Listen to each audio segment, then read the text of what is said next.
मेरी बहन जैसा कोई नहीं। शर्मिंदा हूँ मैं अपनी सोच पर। इस कहानी को सुनकर आपकी आंखें भर आएंगी।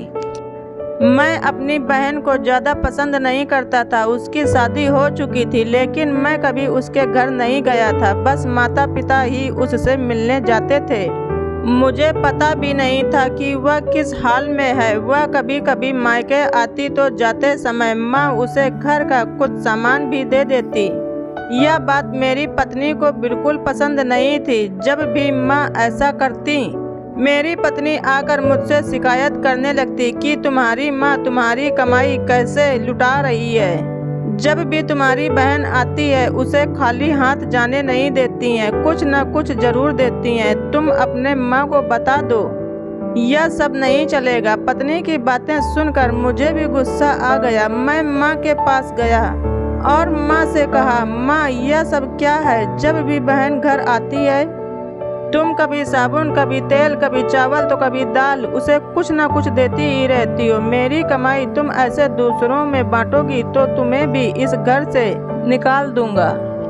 बहन ने मेरी और माँ की बातें सुन ली। फिर मैं वहाँ से वापस अपने कमरे में आ गया। थोड़ी देर बाद बहन मेरे कमरे में आई और कहने लगी, भाई जरा रिक्शा ला देंगे, मुझे अपने घर जाना है।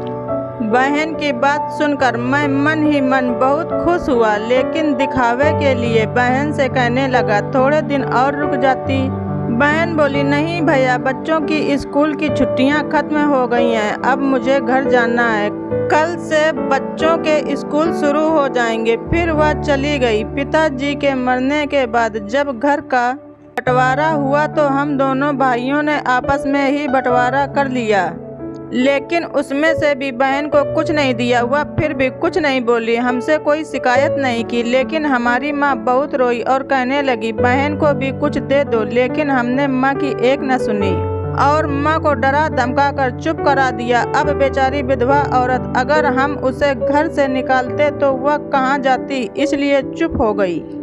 भाई साहब ने अपना हिस्सा बेचकर शहर जाकर नया काम शुरू कर दिया और वहीं रहने लगे। हमने अपनी बहन के साथ जैसा व्यवहार किया था उसकी सजा तो हमें मिलनी ही थी। भाई का कारोबार बर्बाद हो गया और वह मजदूरी करके अपना पेट पालने लगे।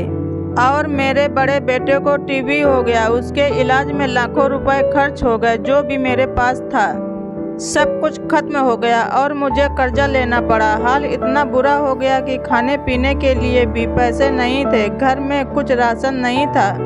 मैं कमरे में अकेला बैठा सोच में गुम था कि मेरी बहन घर आ गई। उसे देखते ही मेरी पत्नी ने कहा, आ गई मनहूस। बहन को देखकर मैं भी गुस्सा हो गया, लेकिन अपने गुस्से को शांत किया। वह मेरे बच्चे के पास गई, उसे देखा और फिर मेरे पास आकर बैठ गई। मेरे भाई, क्या तुम परेशान हो? यह कहते हुए उसने मेरे सर पर हाथ रख दिया। मैं बड़ी बहन हूँ तुम्हारी, तुम मेरी गोद में खेले हो। अब देखो, अपनी बहन से भी बड़े हो गए हो कि बहन को कुछ भी नहीं बताते, अपना दुख भी नहीं बताते। यह कहते हुए उसने अपने सोने के कंगन निकाले और मेरे हाथ में रख दिए।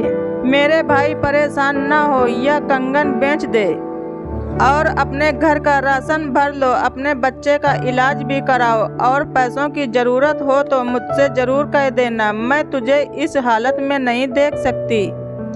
और हाँ, नाई के पास जाकर अपनी दाढ़ी भी बनवा लेना, कितनी बढ़ गई है। मैं आश्चर्यचकित होकर बहन को देखता ही रह गया और वह कहने लगी, भाई इन कंगन के बारे में किसी से न कहना, तुझे मेरी कसम है।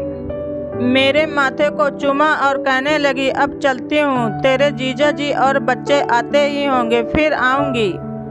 मैं पहली बार उसे घर के बाहर तक छोड़ने आया तो देखा पैरों की चप्पल भी टूटी हुई थी। उसने कपड़े भी वही पुराने पहने थे। मैं बस देखता ही रह गया। मैंने तो कभी अपनी बहन की घरेलू हालत जानने की कोशिश ही नहीं की, लेकिन जब उसने मुझे बुरे हाल में देखा तो दौड़ती हुई चली आई और अपने सोने के कंगन भी दे दिए ताकि मैं अपने बेटे का इलाज करा सकूं और अपने घर का हाल सुधार सकूं। मैं सोचने लगा और मेरी आंखों से आंसू निकलने लगे। कि हम भाई भी कितने मतलबी होते हैं, अपनी बहनों को पल भर में ही बेगाना कर देते हैं और बहनें अपने भाइयों को जरा सा दुख भी नहीं देख सकती हैं। मैं उसके कंगन अपने हाथों में पकड़कर जोर जोर से रोने लगा। दोस्तों, आपकी बहन अपने ससुराल में न जाने कितने दुख सह रही होगी। कुछ समय उसके पास बैठकर उसका हाल चाल जानने की कोशिश जरूर करें। आशा करती हूँ कि यह कहानी आप सबको अच्छी लगी होगी। कहानी अच्छी लगे तो ज़्यादा से ज़्यादा शेयर करें, पसंद आए तो लाइक ज़रूर करें। धन्यवाद। ऋचा वाइस।